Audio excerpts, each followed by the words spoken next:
Alright, guys, hope you're doing well. Something's been bothering me a lot recently, and that's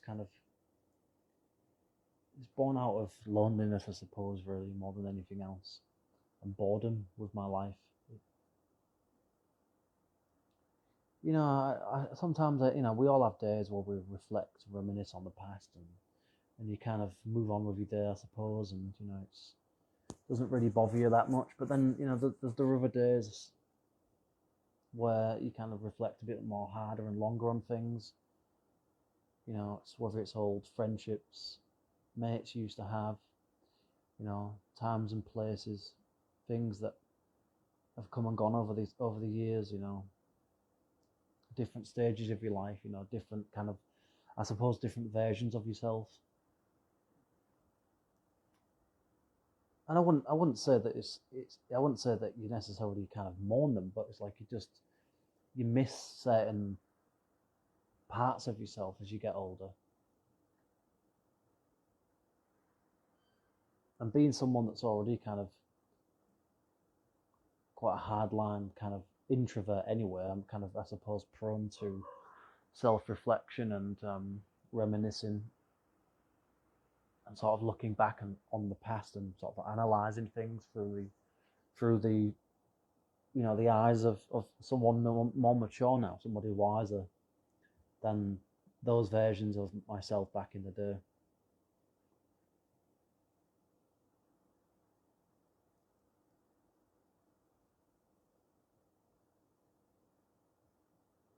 And I don't know if anyone's like me, but from time to time I go back through my old, just to have a look, really, just to see kind of maybe how things may have gone wrong somewhere along the line. And I look back, check back through old messages and things, and just think, where did it all go wrong for me? How did it all go sour somewhere along the line? And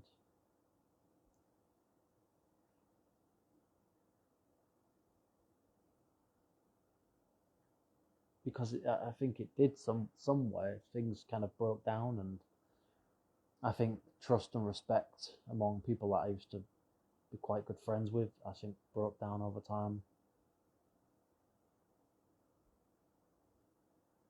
And while I still from time to time speak from people I used to know, and either were acquaintances or were actually people that I was friends with at one time, for the most part, I don't hear from anybody now. I really don't hear from anyone anymore. And part of that kind of is good, I suppose, maybe is a good thing because it allows you to move on. But at the same time, it's something that keeps you sometimes just keeps you wondering, like, why is that? Like, where did things all kind of divert along our paths? Like, how did we all just end up going our own separate ways and just kind of either forgetting about each other or just not wanting to have anything to do with each other anymore. And I think in my situation, I think it really stems back to school, really. As I've said, anyone that does know me fairly well knows that I'm quite a shy, quite introverted, quite deep thinking individual.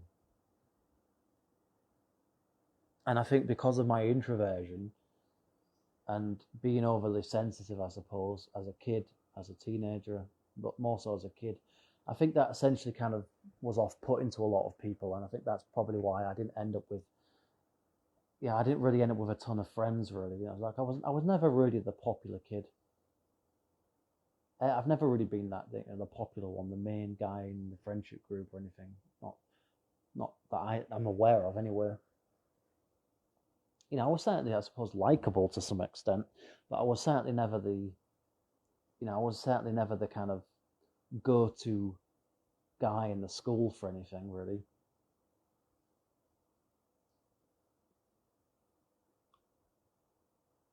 When I look back at the people that I used to know, that I spent so many years talking to and sort of getting to know as a kid and as a teenager, all the years at my primary and secondary school, all the times that we all shared together, the ups and the downs, and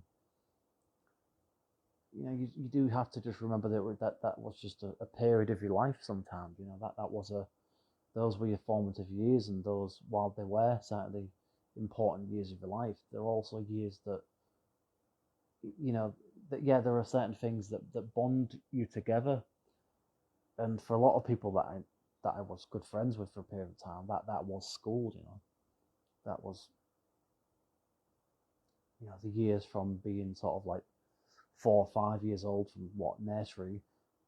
I'm guessing that's probably when I think I started nursery when I was like 4 or something, 4 or 5, maybe. Can't really remember. I think it's probably about 4. Up until I was 10. I finished primary school when I was 10.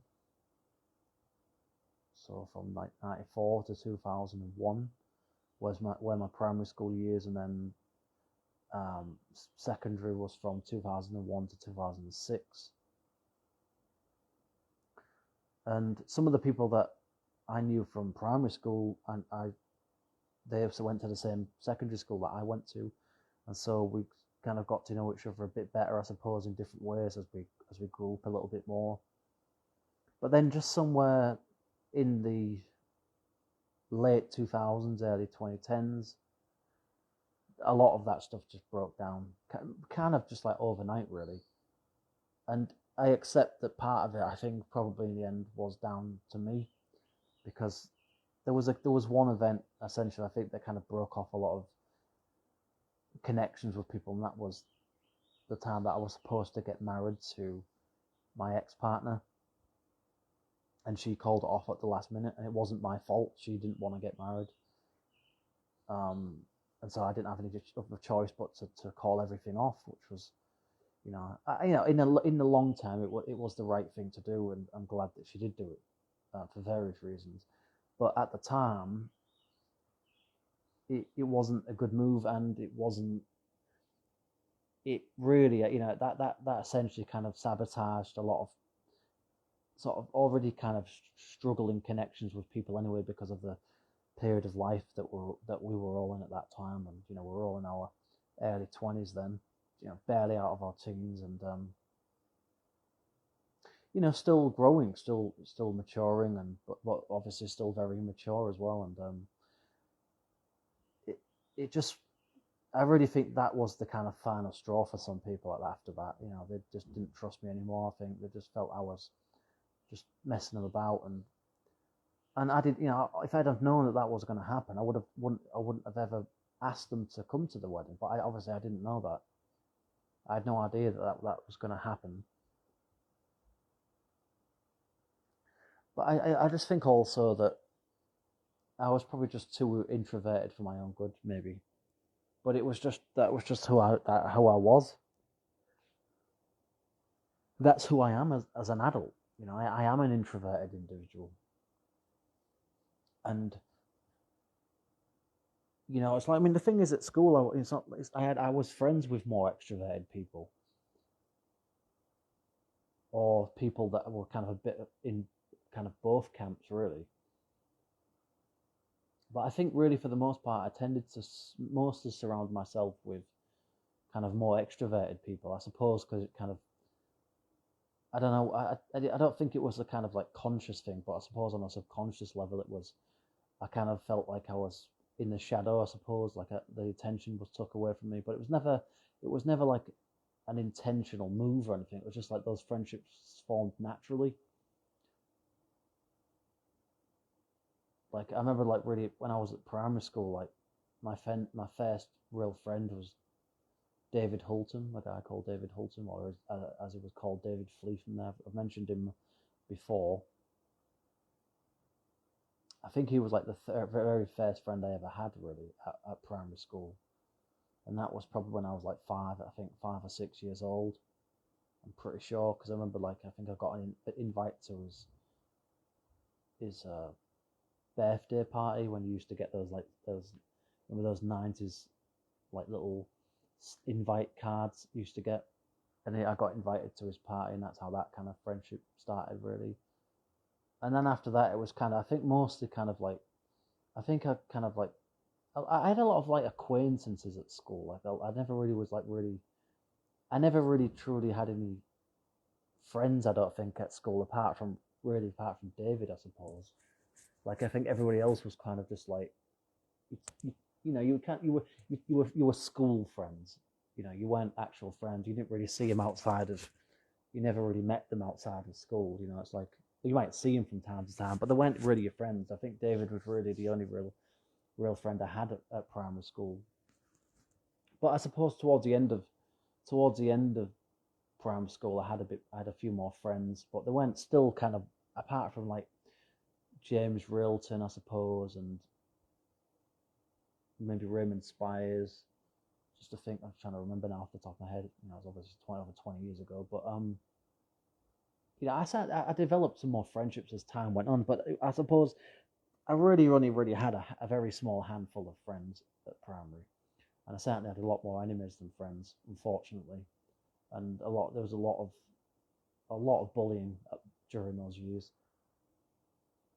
And then I suppose really it wasn't really until I hit my very early teens that I started to develop friendships, which is probably a natural thing, really, where everyone's kind of exploring who they are more and kind of exploring the boundaries of what's acceptable and, you know, kind of becoming more rebellious as time goes on. And I remember being at summer school for Isaac Newton and coming into contact with some people. There's a guy called Scott, a small guy. I don't even know if he's still alive. I think he might have died actually. I eventually got to know a kid called Joe Dinsdale, God rest his soul. And there was a lot of guys over the course there that kind of just became kind of really unpleasant, like Tony Mulchinot, Matthew Thompson, Gibbo, as it was called. There was a few people in my brother's year as well that weren't particularly pleasant. You know, just a lot of sort of piss taking and insults, really, you know, passive aggressiveness and things just dressed up as banter, but really deep down it was just kind of just, you know, your typical kind of bullying remarks and you know, just cheap kind of low blow sort of type criticisms and whatever, you know, the usual kind of crap that kids prey on, your looks, the way you know, the way you speak, or the fact that you're wearing glasses or whatever. I mean, it wasn't just me though. Like at school that got bullied. Other people got bullied because of the way that they talked. You know, there was a hell of a lot of bullying going on at my primary school and secondary school. I'm sure I would hope that it's a lot better these days. But yeah, that you know, for me, I have kind of mixed feelings about my formative years. On the one hand, there were good times because I was young, I was a kid, I was a teenager, and life in some ways was better back then, I think. But on the other hand, as I've mentioned, you know, there was because of so much bullying and just you know, just being picked on for whatever, you know, there's always something. You know, I have, it's just, yeah, it's just a mixed bag of feelings and thoughts, really. You know, it wasn't even just sometimes it was the kids themselves, it was the parents that, you know, they weren't always fucking nice either. So, but you know, those people know who they are, and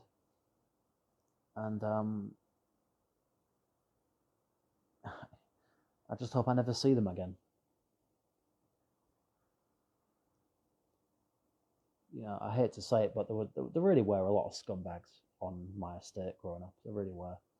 A lot of people should just never have been allowed to have a breath of oxygen, quite frankly.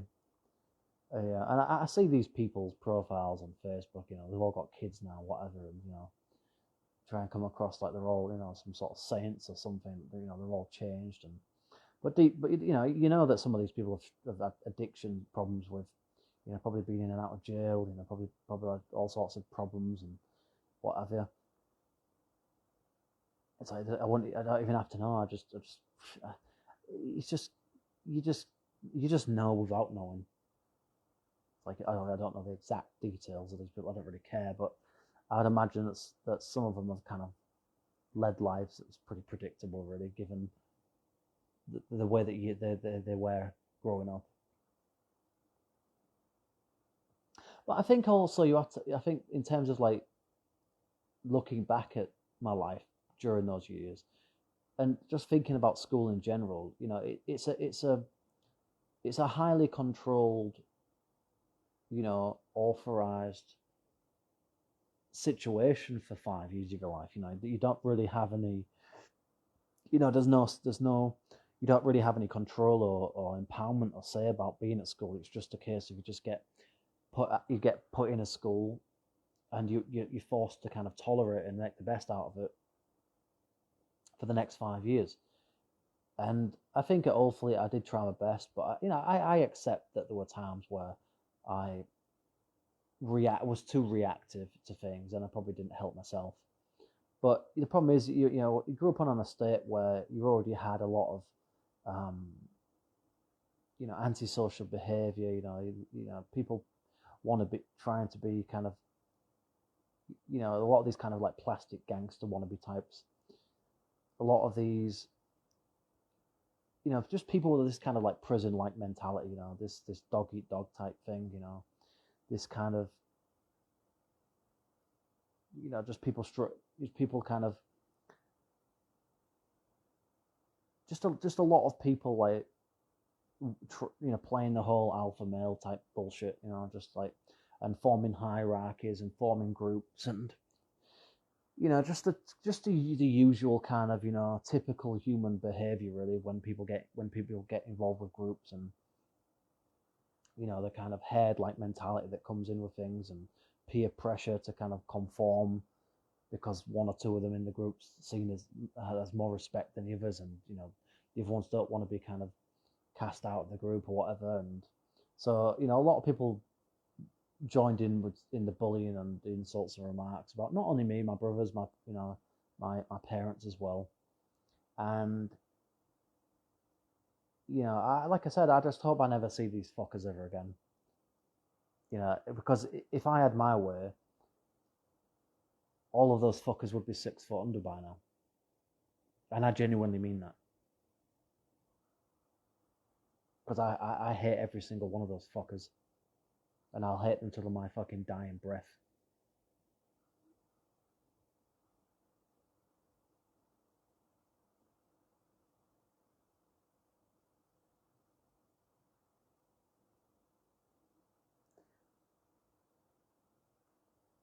And they all know who they are. They all know their past. They all know what they did.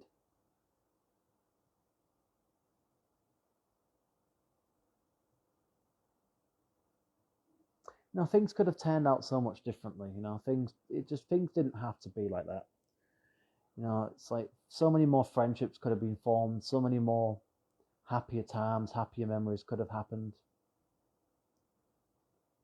And it wasn't even just the kids, it was the teachers as well. There was so much resentment from some of the teachers at primary and secondary school. They just didn't like me. They didn't like other students in the class. And it was just so obvious, they just didn't like you. They didn't come to your aid. They didn't really bother to really help you with anything. They couldn't give a fuck, most of them. It was really only, out of my entire, 10 or so years, whatever, of school, I can only really think of a few decent teachers that I had. Honestly. I mean a handful, like literally on one hand.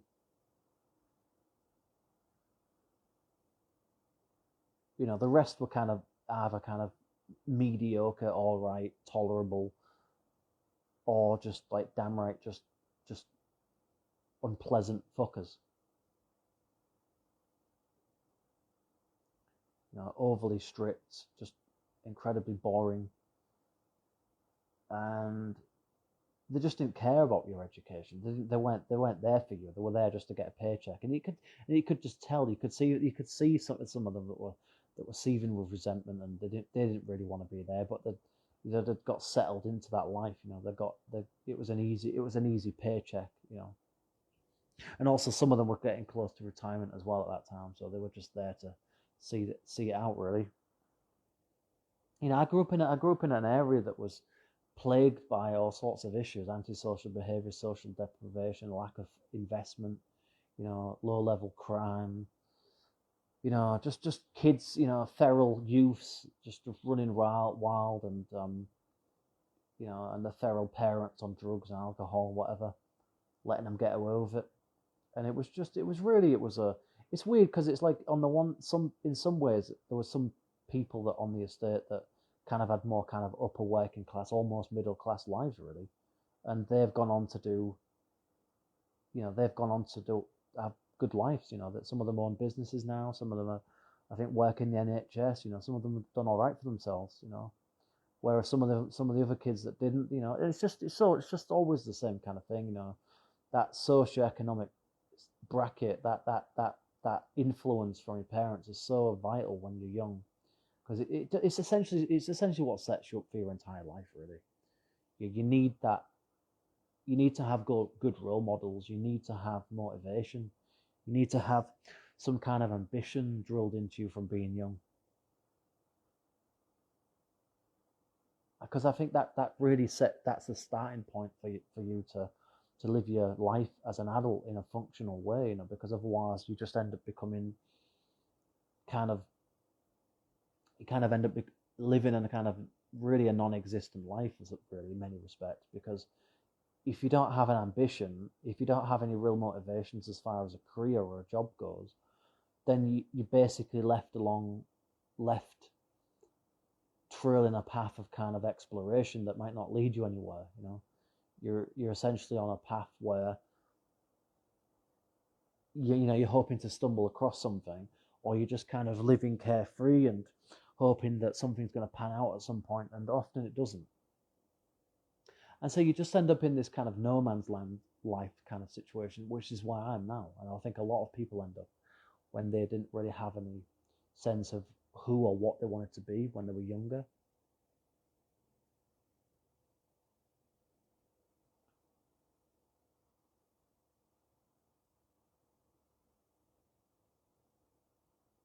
And I accept that I'm also to blame for my present day life. I accept that I could have tried more at school and at college, and I've obviously done university as far as a bachelor's degree is concerned. But I mean, I could have continued. I could have gotten myself stuck into some kind of a training apprenticeship or something. But the thing is, I applied for apprenticeships when I was younger. I just didn't get anything. Nothing happened. I didn't get anywhere in the job market thing, and there just weren't very many opportunities available. It's like, it's all good and well when you're 16 or something, but like when you're in your early 20s, things start getting a bit tougher. And as you get older, those opportunities start to dwindle even more, because employers start looking at you thinking, well, how long am I going to get out of you? How long is it going to be before you move away? Or you get bored of something? You're in a different stage of your life now. Whereas I think when they look at someone that says, 18, 19, 20, 21 or whatever, they think, well, that this person's trying to establish themselves. They need to gain experience. They need to have time to gain the right knowledge and skills and wisdom in this job or career. And so they're probably likely to stay longer, especially if the money's good, or there's something to gain from it. So, they're going to prioritize younger people. And often, whether people like it or not, it's often also about how you look as well. And it is about your background and where you come from, the way you sound, and there is discrimination in employers looking through applications. That's just a fact of life. That how do you think they narrow things down? That is, it's not just about meritocracy. It's about it's just about your general makeup of yourself. And if you've got the right kind of attributes, then you're in luck. Or if it's, sometimes it comes down to nepotism, just knowing the right people, having the right contacts, having the right connections, having a certain level of education, or having enough experience, or having done a certain number of jobs before or something, whatever it might be, or whether it's training, apprenticeships, education, all of those things matter.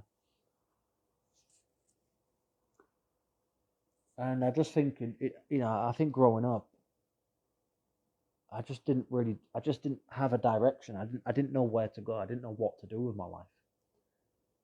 And here I am at 35,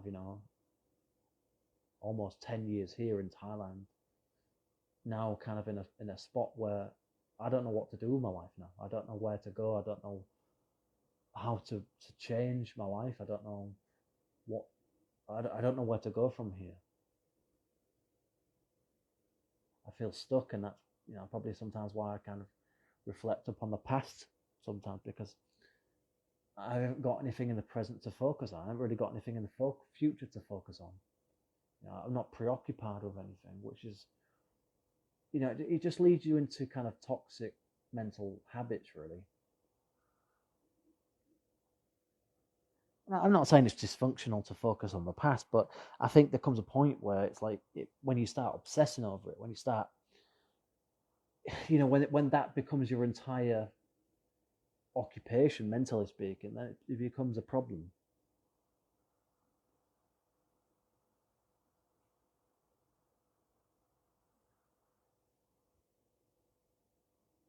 I could have had so many more friends. I really could have. I really could have. I just wish I'd been the more popular one growing up. I just wish I didn't. It was clear from being young that there was something not quite right with me. I knew it myself. I just couldn't articulate it. I knew there was something not right with me, and that's why I got picked on, because kids can smell vulnerabilities. They can smell, what quote unquote weakness, let's say, even though it's not really that. It's just that I was just, I wasn't your neurotypical individual. I was neurodivergent, and I didn't know about that kind of stuff as a kid.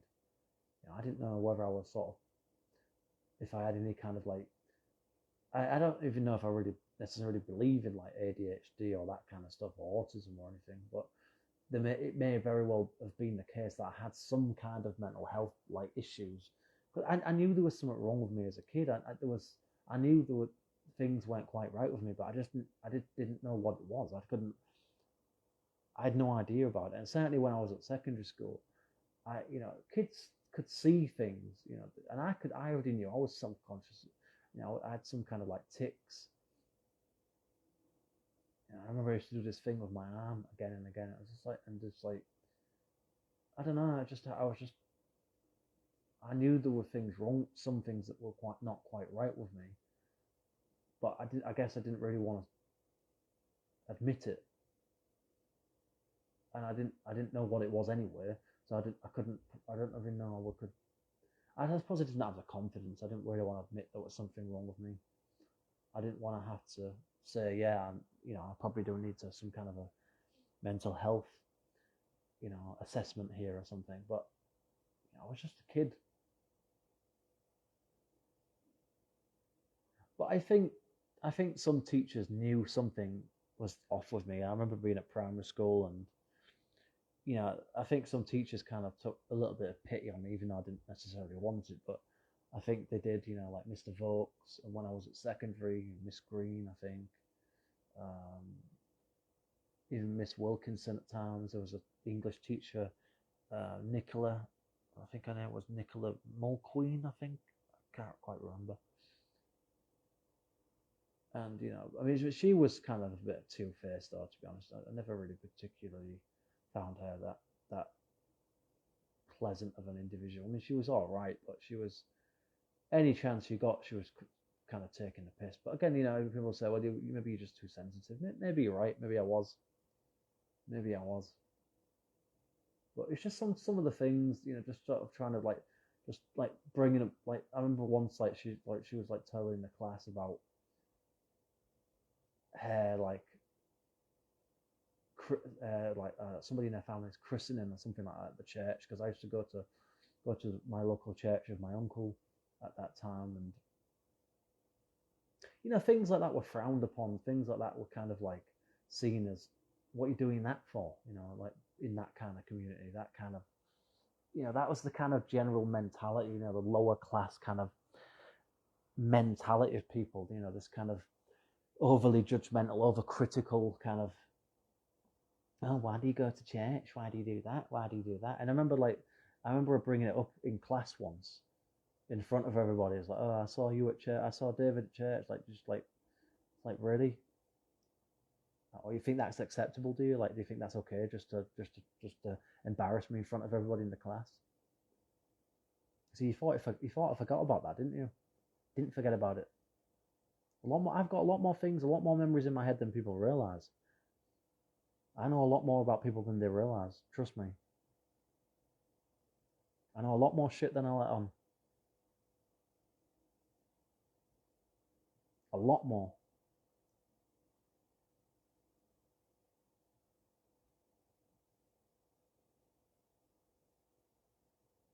So, the thing is, I think some teachers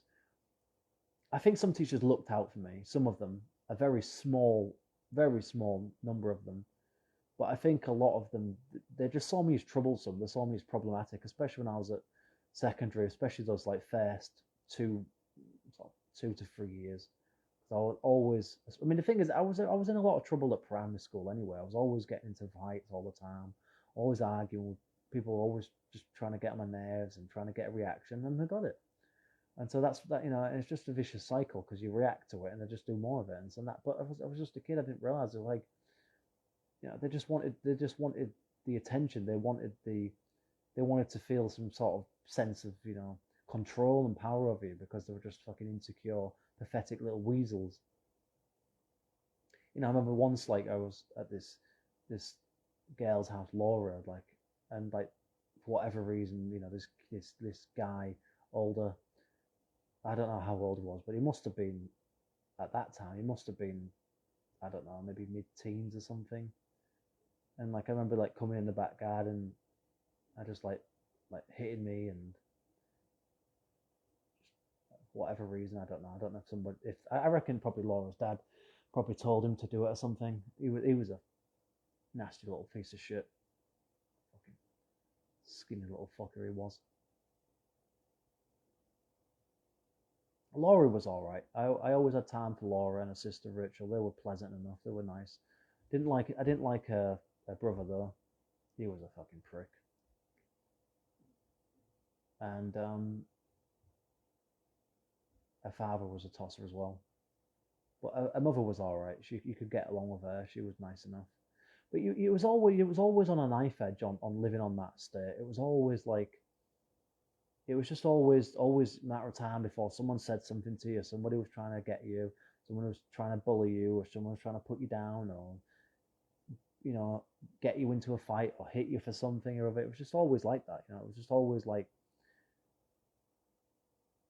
was just this minefield all the time. You just never knew when you was gonna bump into somebody that you didn't like, or they had some animosity towards you for whatever reason. Before you know it, you'd end up in a hostile situation. Someone picking some bones with you about something or whatever. It's trying to get you to do something or whatever it was. There was just so many utterly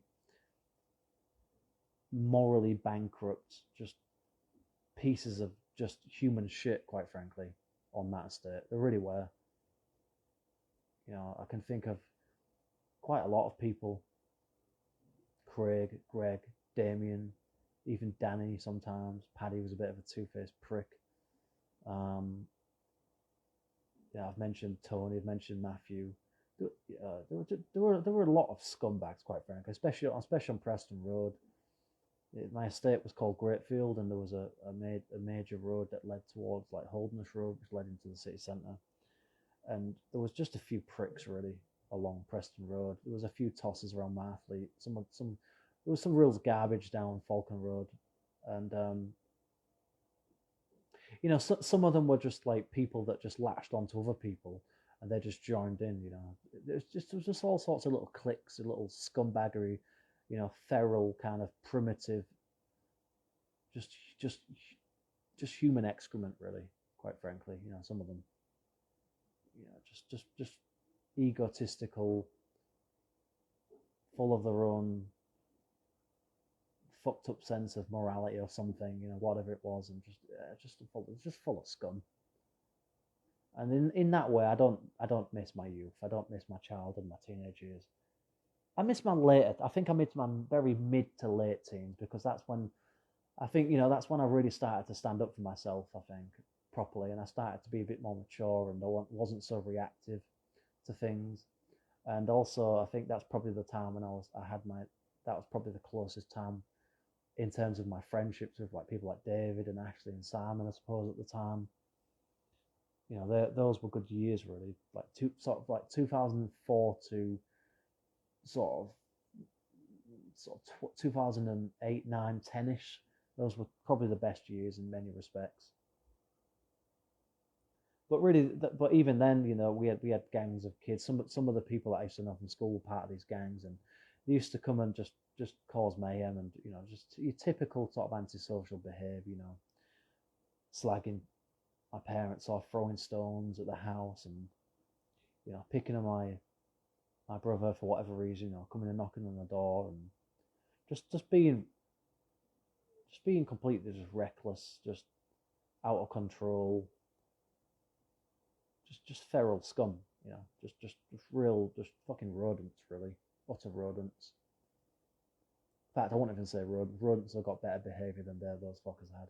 I'm sorry for swearing here, but this is just something that frustrates me sometimes, and then you get these people like Damien, like that a couple of years back, I had the audacity to reach out to me and think that somehow I was going to be all like friendly with him and everything, like forever, like I was somehow gonna want to be his fucking friend again after what he did to my parents. Go fuck yourself, you prick. And now all those fuckers that that you were part of your gang, your little posse, hope you're all fucking rot in jail. I don't give a fuck about who you are now. I don't give a fuck about your kids. I don't give a fuck how much you think you've changed. You're all still a bunch of scum. I don't give a fuck about you cunts. I couldn't give a fuck what you do, how many kids you've got, who you're married to. Who gives a fuck?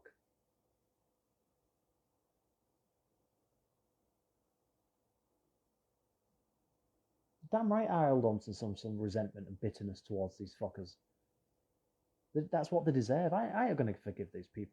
They don't deserve it. They're not going to get my forgiveness. It's not going to happen.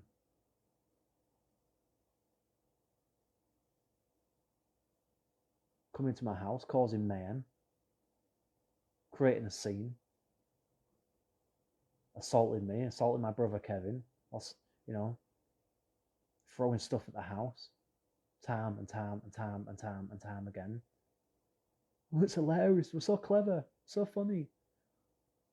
We're so hard. Look at us. We're untouchable.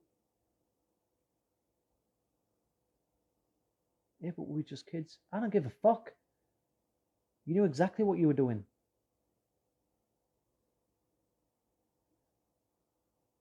Telling me at 15, 16, 17, 18, you don't know what you're doing. Really? You don't know the difference between right and wrong? Well, we grew up in difficult settings. It's like, well, yeah, well, so did I. I grew up in difficult circumstances too. A lot more than you did.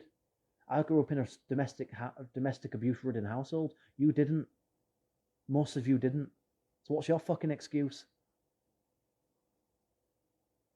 That's the only reason you took the piss, because you saw me as vulnerable. You saw me as weak prey. That's the only reason why. If I'd have stood up to you, and like I did with some of those kids that actually stopped bullying me after a period of time and actually started to respect me, then it wouldn't have happened. I should have just stood up to you fuckers. But I didn't, because I thought, oh, well, maybe it'll just cause even more problems. But I should have just stood up to you. Should have put you all in your place very early on. And if I could have got away with it, I'd have fucking put a bullet to your skulls, every one of you. Every single one of them would have been killed. Like I say, as I've said before, mate, on other videos, I really hope that I never see these people ever again. And I'm not just saying that, I genuinely mean it. There won't be any smiles or friendliness from me. These people probably forgot. Well, I haven't. And I never will. So don't come crawling back to me at some point when your marriages fail, when your kids all fuck off at some point in the next 20 years. Don't reach out to me, because I don't want to know. I don't want anything to fucking do with you people. I never ever want to speak to you or see you fuckers ever again. Never. And you ever come target my family, my brother, my parents ever again, that was the last thing you ever fucking do.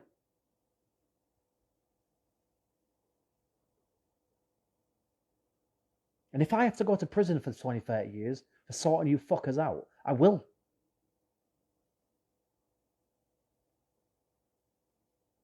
I don't give a fuck how many kids you've got.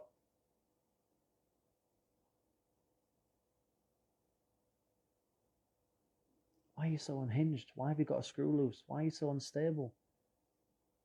Because this fucker's got away with it. And everyone thinks, oh, there's such a good dad, he's such a lovely father, he's such a good... Yeah, well, I wish I'd have met him fucking 15 years ago, 20 years ago, because I can guarantee you, they weren't like that then. Yeah, but people change, David, people grow up. Yeah, you're right, they do. But don't let them fool you. There's still parts of their past in them, you know.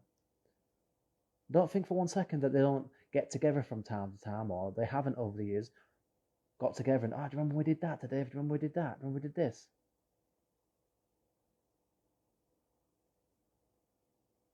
I don't think any of them have got any fucking sense of shame, any sense of embarrassment or guilt. None of them will have a guilty conscience. None of them. Because none of them thought they were doing anything wrong. And they fucking destroyed any chances that I would have had any of the friendships that I could have had at school. I could have had so many more friends, but because of those fuckers, they fucking damaged things, damaged my chances of ever having them, damaged my self-esteem, my confidence, and fucking ruined my entire experience of school life. And again, I'm sorry for swearing, but I don't mean for videos to get to a point where I end up in a rant, or in a rage, but it's just like, these people should be in jail for what they did to my family and me. They should all be sitting in jail. And so should the authorities that let them get away with it as well. Especially what happened to my younger brother.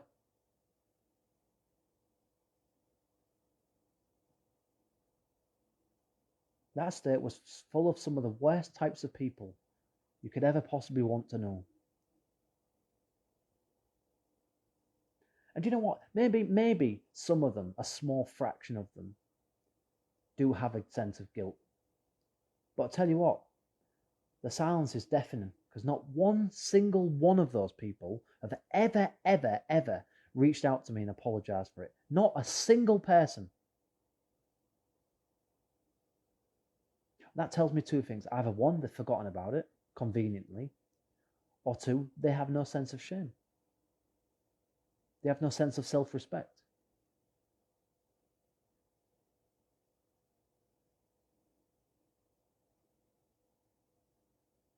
And this is not me blaming them. Oh, well, yeah, well, you're just trying to put blame on other people. No, I'm not. I'm just saying that they were a part of some of the most important years of my life. And they had a massive traumatic impact on me as a person. Because I could never completely ever truly relax at school or around my estate.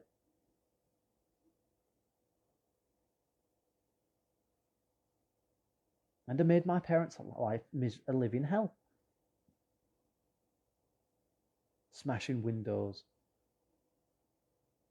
hailing abuse at my family.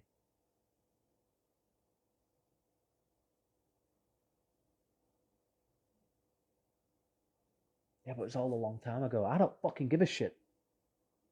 I haven't fucking forgotten about these bastards. And I never will.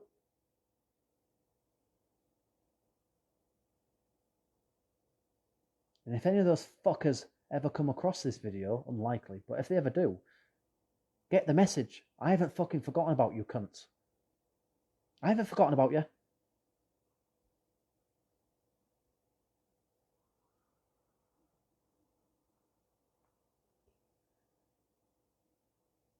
I had my way, I'd line you all up against the wall and I'd shoot the fucking lot of you. I'd talk to you first, and I'd slowly but surely cut every fucking limb off your body. I'd slice you up and chop you to bits with a chainsaw. That's what I do to you fucking people.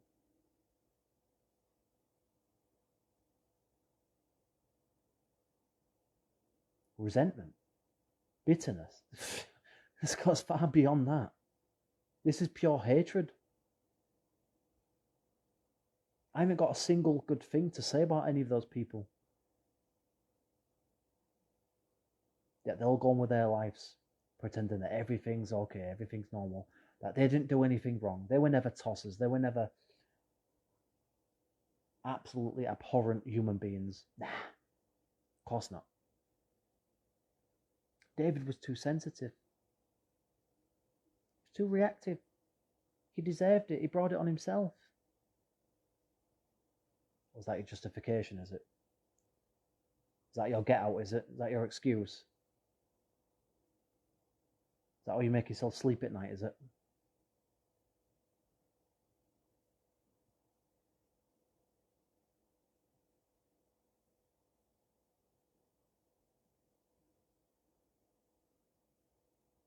And this video wasn't even, it's not even about those people. It wasn't supposed to be. But I just wanted to say that.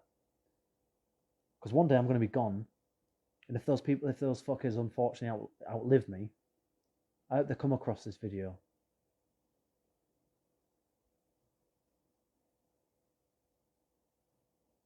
You know, you come across the profiles on Facebook and you just think to yourself, these people are some of the most two-faced,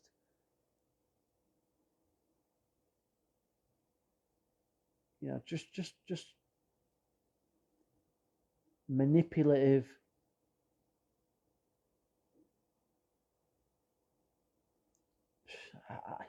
just scum of the earth.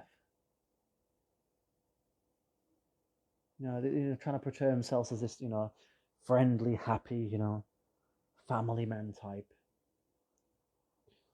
I'm a good husband. I'm a good father. Maybe you are. Maybe you are. But that doesn't excuse the past, does it? And if they had any fucking balls, any decency in them, they'd reach out and say sorry and actually genuinely mean it. But I don't expect anything. It'll never happen. They'll never say sorry. They'll never, because they justify them to themselves. They believe that what they did was okay. That it was acceptable. Oh, well, yeah, but we were young then.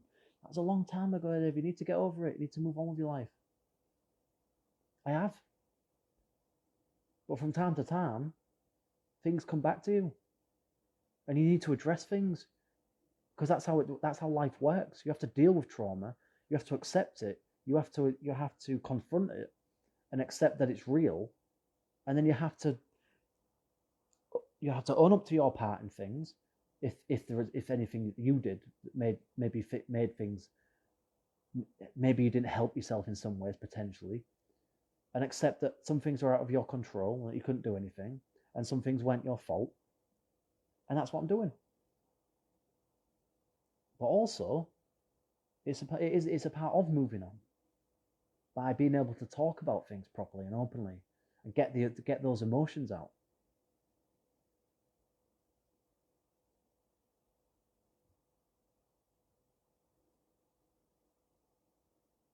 Yeah, I don't like talking about these kind of things really, because I know it just fills me with rage.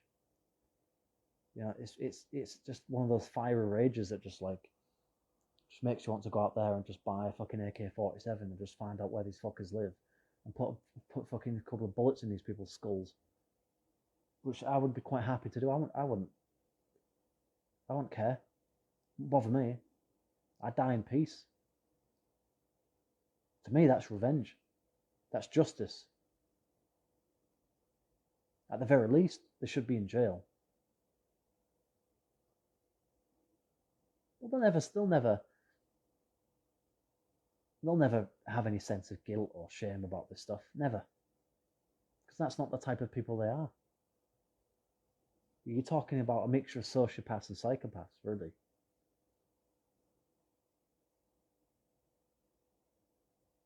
And you might be thinking, well, maybe that's, maybe this is the reason why you don't have, because you're just too emotionally unstable. You're just too. Yeah, but I wasn't like this. I wasn't like this when I was in my childhood or my teens. I wasn't like this. I was a very different person in many ways. This is just a more mature version of myself. A more honest, brutally honest. The thing is, I suppose really more than anything else, it's just pure disappointment, really, disillusionment with people. The fact that I just got kind of,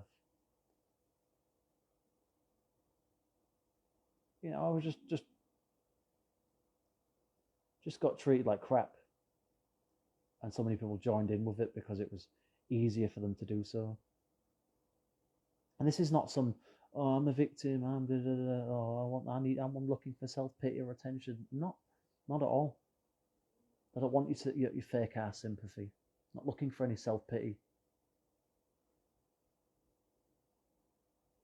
any pity from anyone, or to get that then turns into self-pity.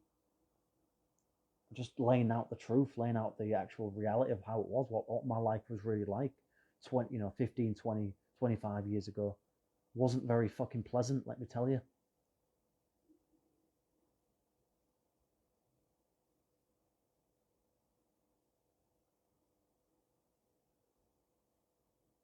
But do you know what, though? Having said all of that, there were at least a few people, a tiny minority of people that at least tried, at least gave me some time, at least gave me a chance. Not many, but a few of them. But most of them were fucking bunch of fucking cowards that didn't have my back, that didn't say shit, that didn't do anything, that didn't stand up for me. As soon as your back was turned, were talking shit behind your back.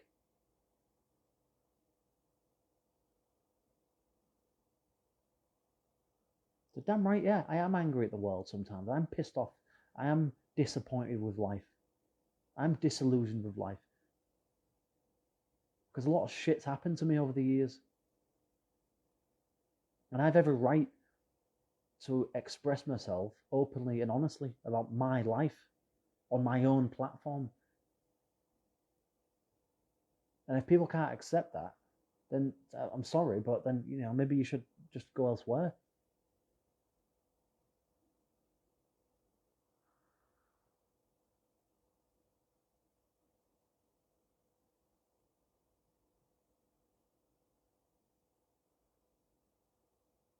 And the thing is, they probably enjoy it. They probably like the fact that I have hatred towards them, that I'm bitter and resentment towards. I'm resentful towards them.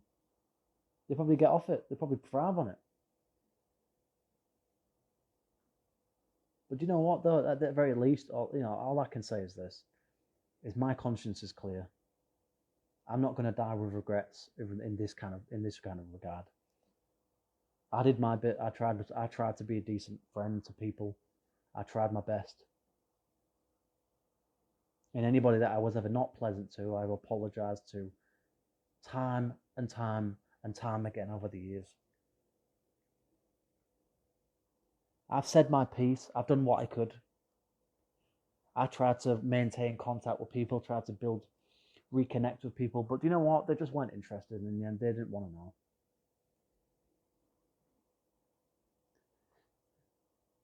I tried my best. I really did. But they just weren't interested. They were too, as one friend put it, I've got to think about my kids now. What, 24 hours a day? 7 days a week? Well, you can't just send a quick message, can you? You can't just take 5 fucking minutes out of your day, if that, a minute out of your day to send a message to say, hi, how are you doing? What are you up to these days? Blah, blah, blah. Really? See, that tells me that you're just not interested. You don't want to know. You're not interested. You've moved on. You don't want anything to do with me. And that's okay. But you know what? I could respect it if you just was able to say that to me openly and honestly and directly to me. But the fact that you don't tells me that you don't respect me enough to be able to say so. And so I then have to come to the inevitable conclusion that you just don't. I don't really even know if you really were a friend of mine, because you certainly aren't anymore. And you haven't made the effort to try and reach out. I miss friendships with people. I miss, having a good laugh and, doing things together with other people. Of course I miss it. I'm a human being like anybody else. I like connections. I like communicating with people and, having a laugh and joking and, bonding with people over various things. Like anybody else, of course. But you know what? Like I said before, communication is a two-way street. If people want to reach out to me, I have absolutely no problem with it. I'll welcome it. If people would genuinely apologize to me, I'd respect it and I'd appreciate it. Whether I believed it truly or not, well, that's a different thing. But you know what? I could at least respect you being able to actually to say it. Because it takes guts to own up to you, to be accountable. It takes guts to be honest about things that you might not be proud of. Because it shows you've got some level of empathy under there somewhere. That you feel guilty about things, that you're not proud of things in the past. But the fact that you never do ever reach out and apologize for it, tells me that you have no shred of empathy whatsoever. You have no compassion. You have no sense of like I've said, keep saying now, shame. You just have no moral compass.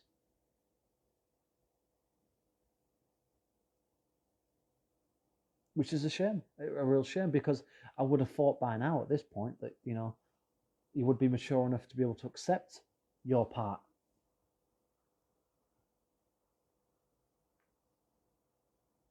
But do you know what it really comes down to in the end? Do you know what it comes down to? It's a fear of being vulnerable. It's a fear of admitting that you could have been a better person. It's fear of having to admit your own flaws, your own insecurities, which is essentially what all of that bullying is born out of to begin with. And it shows me that really deep down, you're just an incredibly selfish, delusional, narcissistic, just utter piece of shit. I don't sit around waiting, expecting to hear from anybody or for anybody to suddenly just randomly reach out to me and apologize for something that happened years ago. It's probably never going to happen. But you know what? I could damn well respect it if they did. Because it's hard to reach out to people after so long. I get it. But you know what? Hard things, difficult things, are things that can be respected. And I can have some gratitude for. And I can work with.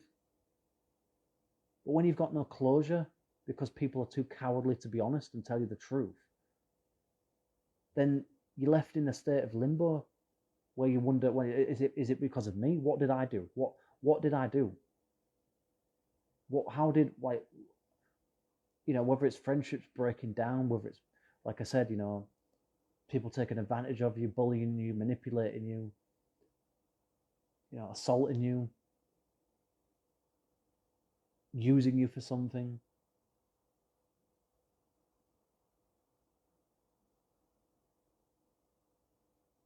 It's just a real shame, It's just to me, it's just, I gave some of the best years of my life to some of these people when I was, as a kid, as a teenager. I spent a lot of time with some of these people people that I genuinely thought were friends.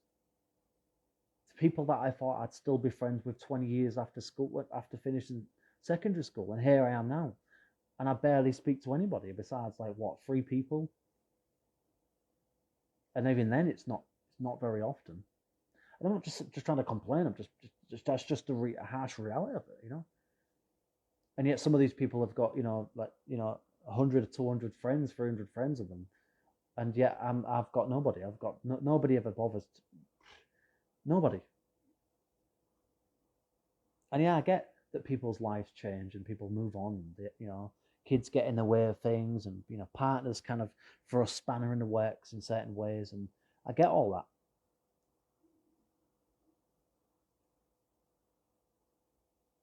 But I think deep down, the bottom line is that bottom line of it is they're just either just think they're superior to me in some ways. They're just lost interest, find me boring,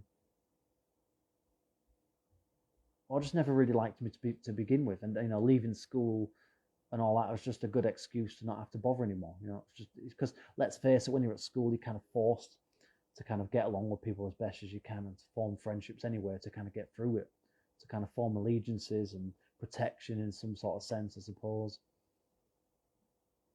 But once that's over, that bond's gone, hasn't it? And as for some people, they will say, well, that's no longer there. We don't have any bond now. We haven't got anything that gels us together anymore. Well, of course we don't, because we haven't spoken in nearly 20 years. But it takes it, as they say, it takes two to tango. And I know that's referencing something else, but it's kind of, it still works in the context of friendships. It takes two people to make a friendship work. It takes two people to reconnect, to rebuild something, And I can't do that by myself. It's got to take other people to be brave enough to reach out and say, look, this is why I haven't been in contact with you for so long. This is why we haven't been friends for so long. So this is, and list the reasons why. Be honest about it and tell me the truth, and I'll tell you the truth what I think about you. Because when you got that truth out there, then you've got building blocks. You've got something to build, to reconnect on. You've got, at least it's at least a starting point.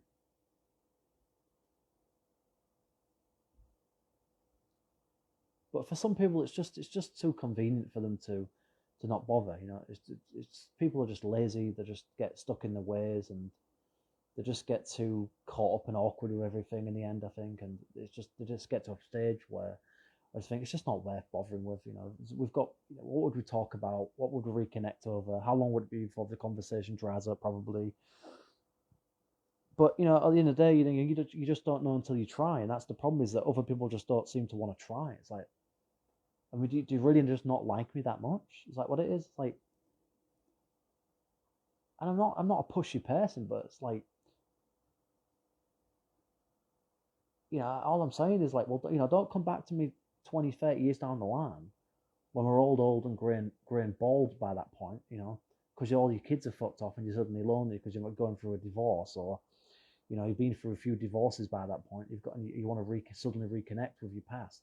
Think, oh, I'll give David a message, see what he's up to these days, because I won't be interested by that point. It'll be too late. I'll have written you off long ago. I've already written some people off now. People that I was best friends with at one time. I've written them off. Completely written them off. And I'm sure that some people have done the same with me.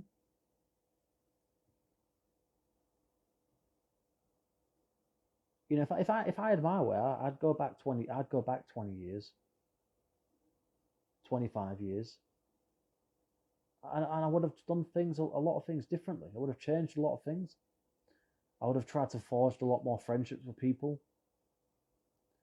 I wouldn't have allowed people to go on with an endless, persistent pattern of bullying at primary or secondary school.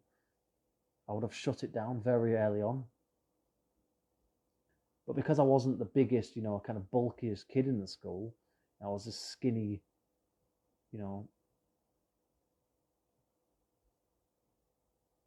sort of autistic kind of looking kid. People sort of preyed on that shit.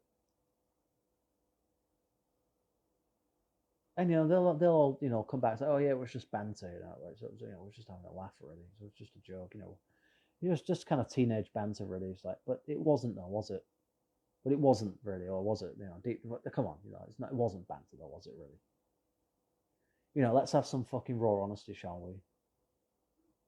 It was just humiliation, mockery, belittling, dressed up as banter. That's what it was. It's just a good, It's just a good excuse. It's just a banter is basically a word that basically it's essentially a way of justifying being a just an utterly low life scumbag.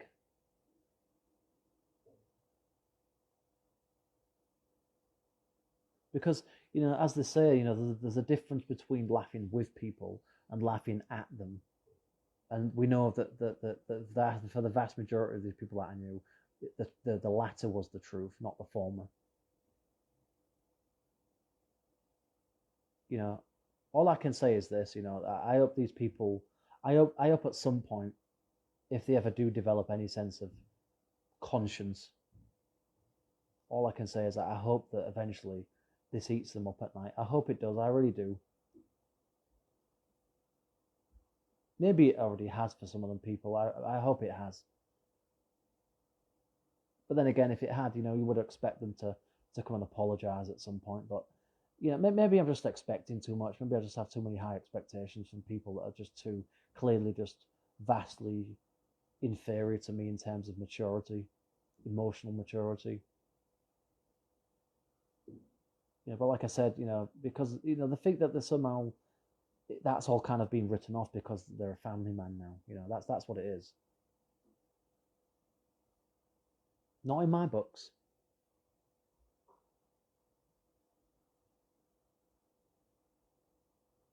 For anybody else, like as I've said before, I'm on Facebook, David Satters.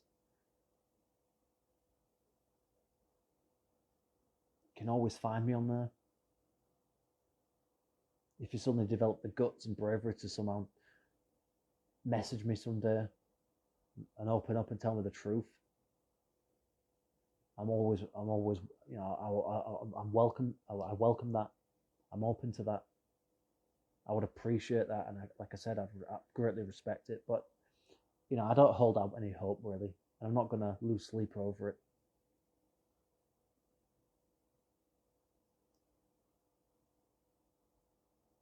I just think that some people are just morally repugnant, really, just utter vile, completely vile pieces of just a waste of life. It's just such a shame. Some of these people that I knew, we could have had good friendships. We could have had some good memories, good times together growing up. Some of them probably would have been still friends with now. But at the end of the day, people make their beds, people make their choices, and I hope that there are things that they have to live with for the rest of their life, because I have to live with my bad memories and my emotional scars and psychological scars caused at the hands of other people.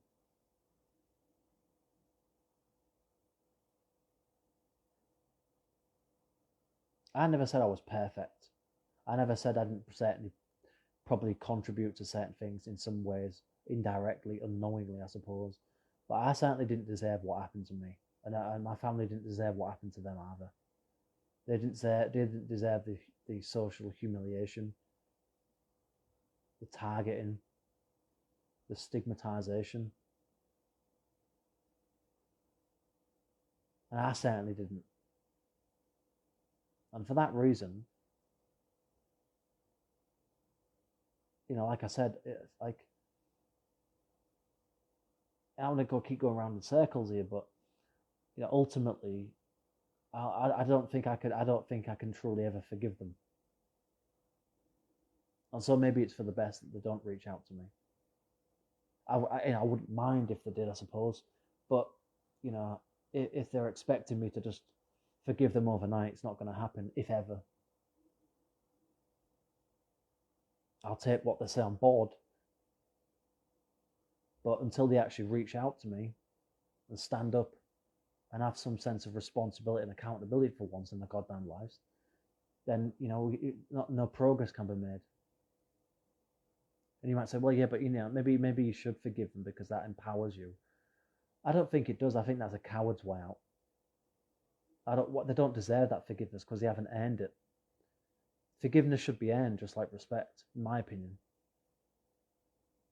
Show me that you deserve your forgiveness, and I'll grant it to you.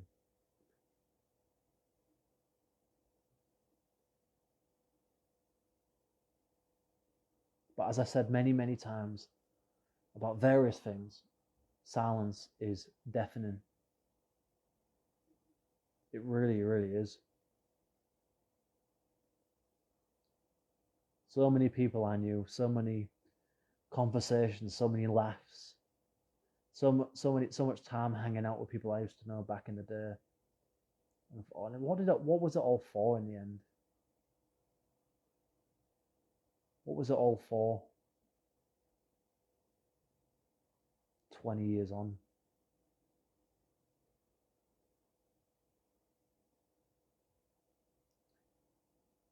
10 years of my life trying to develop friendships with people.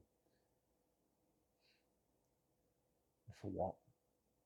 For what? Nothing. What did I get in the long term? What did I get out of it? Not much. A couple of memories. But as time's going on, they're getting grainier and grainier, and sometimes I honestly don't even really know if some of them are even real anymore. But I certainly know my trauma's real, because it went on for so long. There's no doubt about it.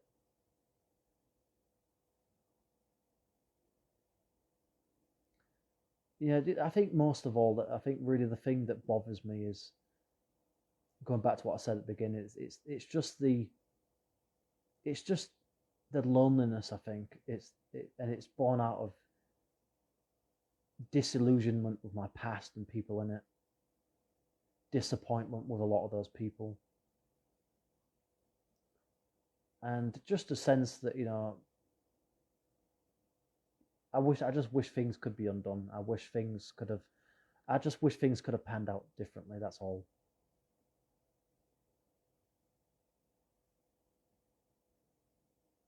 I wish things hadn't changed between some of the friendships I had over the years, and how we all just kind of just left each other in the dark, basically just ghosted each other over the years, and just apparently just didn't seem to want to have anything to do with each other anymore. My only hope, I suppose, is that as we reach our 40s and 50s, as some of these people's kids leave and the empty nest syndrome kicks in, and time moves on, and they start getting older, and mortality starts kicking them in the face, then I hope at some point some of these people will turn around and say, you know what, David, I wish I hadn't lost contact with you. I wish I'd have stayed in contact with you over the years. You were a good friend. You were this, and this is not me. I mean, I really don't. I'm really not an egocentric person. I'm not a selfish person. But you know what? I think I was a good friend to some people. I really do. Not perfect, no, but I think I was a lot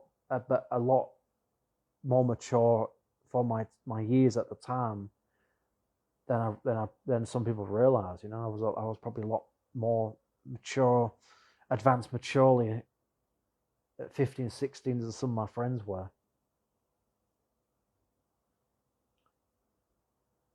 And maybe that's the problem here, is that we've just had very different lives since that point, and some of them have matured, some of them have kind of regressed, some of them have ended up in dysfunctional, toxic situations, some of them have lost themselves to drugs and addiction, some of them have ended up in jail, some of them have just got bogged down with kids, and I think deep down some of them probably hold on to some resentment and some bitterness towards me for whatever reason, and they just don't want to say it, and that's why they don't contact me anymore, because they've got some unspoken animosity towards me, some hostility towards me for some reason.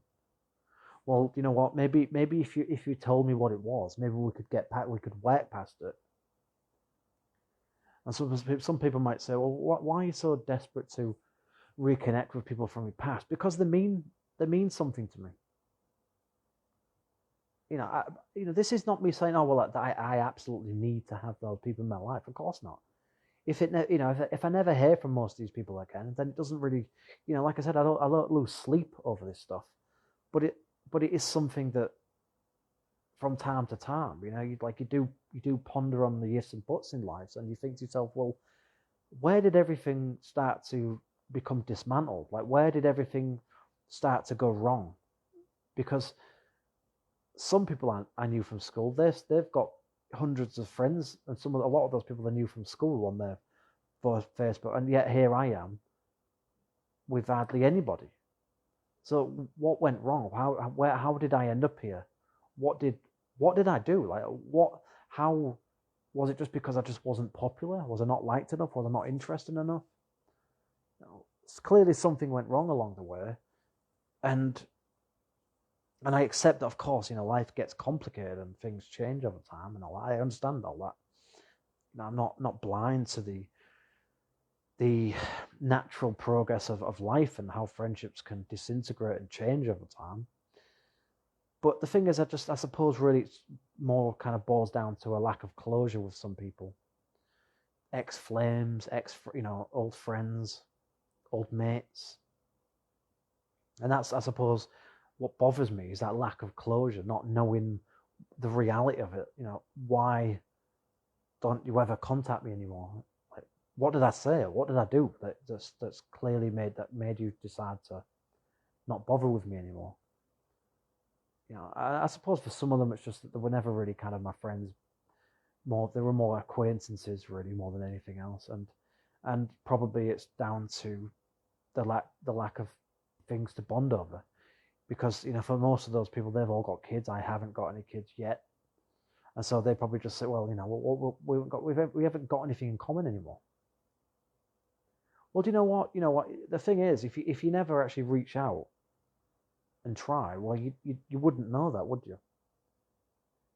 You can't just build an entire friendship on someone based on one commonality. That's fucking absurd. And if you do build your friendship purely on the fact that you've got kids, well, that's not going to last forever, because eventually, 18 years down the line, those kids are going to grow up and they're going to have their own independent lives. They're not going to want anything to do with you anymore. That's the cold, harsh truth of it.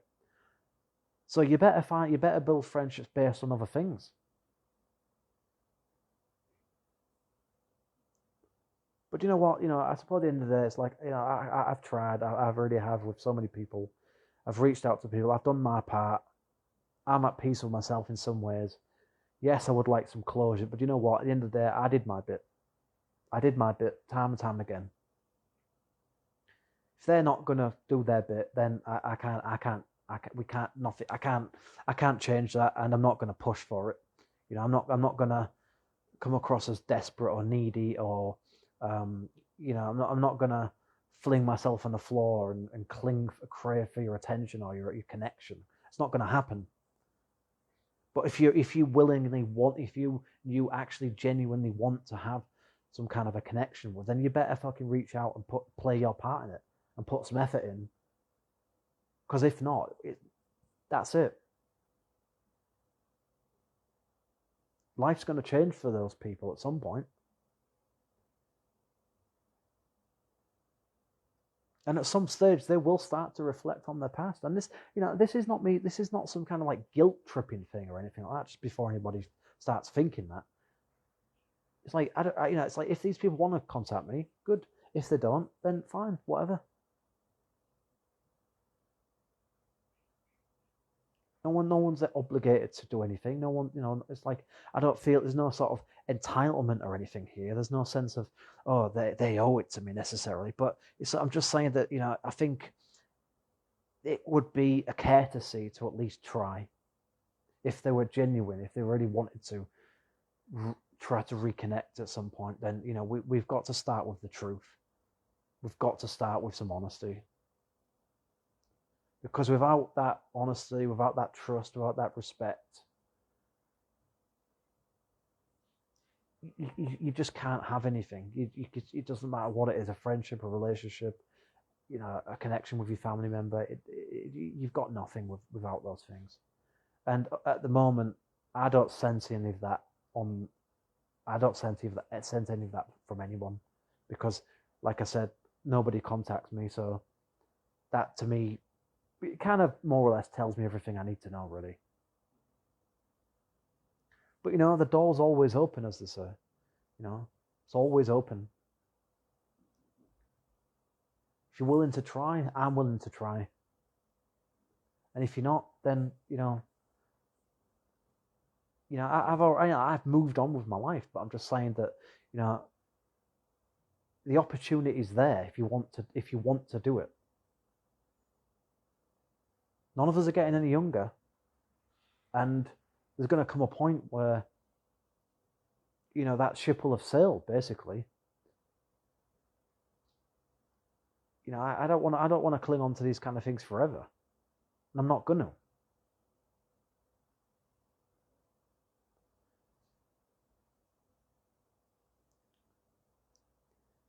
I don't have any real expectations of hearing from many people over the coming years, but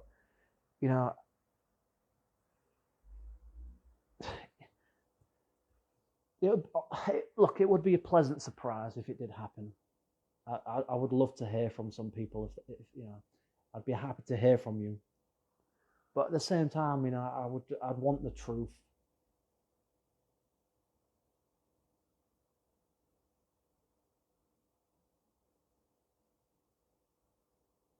I don't want to be lonely for the rest of my life.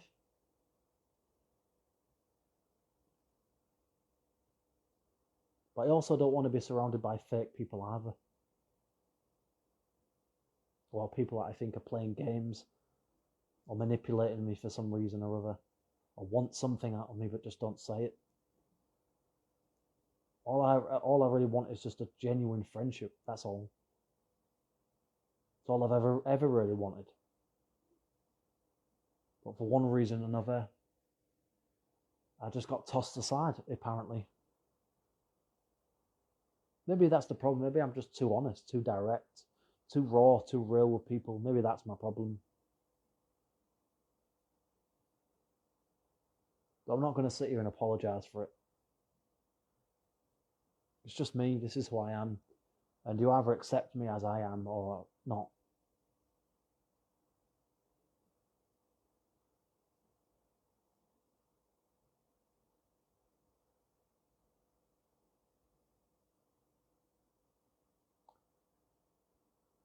I accept that change is a part of life.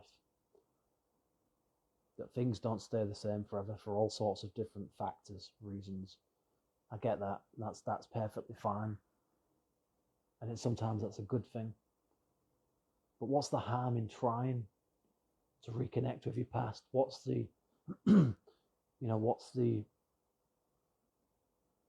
where's the harm in it, really? There's nothing wrong with sending a quick message to someone and at least giving something a shot, just giving something a try, a chance. That's the problem. I never really felt I was given a chance a lot of the times in my life. I was just brushed off, laughed at, mocked, humiliated in front of other people for various reasons, whether it was girls or people I thought were supposed to be my friends that were supposed to be supportive and loyal. But so in some ways I'm glad some of those friendships ended when they did, but I'm also kind of saddened sometimes that some of the others kind of just went haywire and just deteriorated over time. But like I said, you never say never, I suppose. It's like the door's always open. But there has to be willingness there. There's a willingness on my end. But, I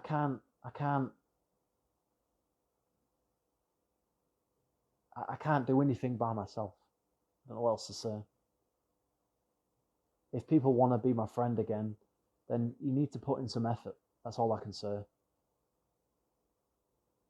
And even if you don't, I would appreciate a message just saying, why that is. And you might say, well, yeah, but people don't want to bring up old wounds and, sort of re-explore the past. Well, do you know what? It's like, at least I would know where I would stand with people. At least I'd know, then I could put a stamp on it kind of thing. Right, that's official, that's finished, that's done with. But the fact that you just don't know the reality, that you just don't have any closure, that's the thing that bothers me. It doesn't eat me up, but it bothers me because it's just one of those unanswered things. You can't put it to rest ever. And sometimes I just wish I had those answers. I just wish I knew what the truth was between those people, what people really genuinely thought and felt about me. Truthfully, even if it hurt me, at least I'd know the truth about the past and about now, you know. And maybe, just maybe, whether it's wishful thinking or not, you know, maybe there would be a chance for at least a handful of those things to blossom into something, you know, for that reconnection to blossom into a new friendship of some sort, you know. But like I said, maybe it's just wishful thinking. Maybe I'm being delusional. Maybe I'm just too hopeful, too optimistic about people in general, and that's why I don't know. I don't know. But I think this video's gone on quite long enough, really, and I don't want to kind of keep going round and repeating myself here, but it's just very sad. That's all I can say. It's just very sad. It's upsetting sometimes to be here at 35 and not have anybody that I can really call a friend anymore. It's a real shame. It's a real shame. It didn't have to be like this. Things could have been so much different.